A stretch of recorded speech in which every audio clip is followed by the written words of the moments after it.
जिसका मन काला है उसको सब तरफ नजर आता घोटाला है। और जो इन्होंने कहा कि अलोकतांत्रिक तानाशाही है, मान्यवर क्या बात कर रहे हैं आप?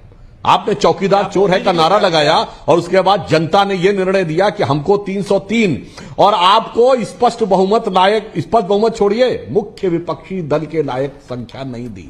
जब हमने कहा था बोफोर्स तो आपकी 414 की मेजॉरिटी चली गई थी और उसके बाद से आज तक कभी क्लियर मेजॉरिटी नहीं मिली।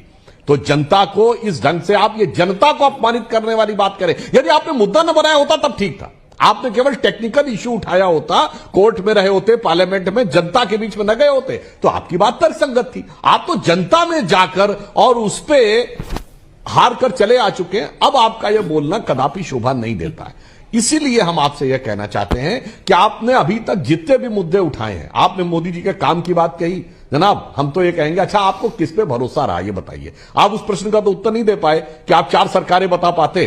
67 के बाद से तमिलनाडु में कभी आपकी सरकार नहीं आई थी, 77 के बाद से कभी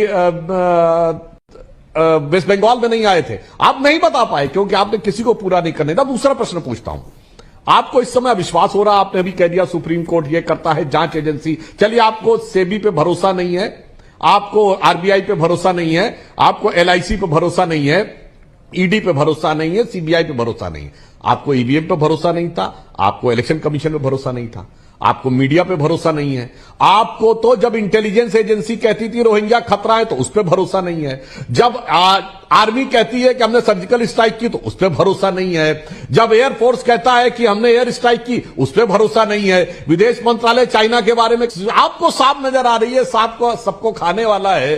तो मेरे विचार से आप उस जहनियत के शिकार, ऐसे को लोग साइकिक डिप्रेशन के शिकार हो जाते हैं ना नाविका जी, तो उनको ये डर हो जाता है कि वो जब कमरे में लेटते हैं कि बस मेरे ऊपर छत गिरने वाली है, तो फिर उन लोगों को साइकोलॉजिकल ट्रीटमेंट करना पड़ता है, दवा वगैरह भी देनी पड़ती है। कांग्रेस उसी भ्रम की शिकार हो गई जो मोदी जी ने कल बोला था ना कि देखिए उनको लगता है कि अब आने वाले हैं। तो मुझे पुराने फिल्म की गीत की एक पंक्ति याद आती है, अखिलेश जी मुलाहिजा फरमाइएगा, आपको कुछ अगर विपक्ष कोई पटाखा भी फट जाए ना विदेश में तो जरा सी आहटे होती है तो दिल कहता है कहीं ये वो तो नहीं, कहीं ये वो तो नहीं। इसी चक्कर में आप आज तक बैठे हुए हैं, मगर अफसोस कि वो आपको मिल नहीं रहा है।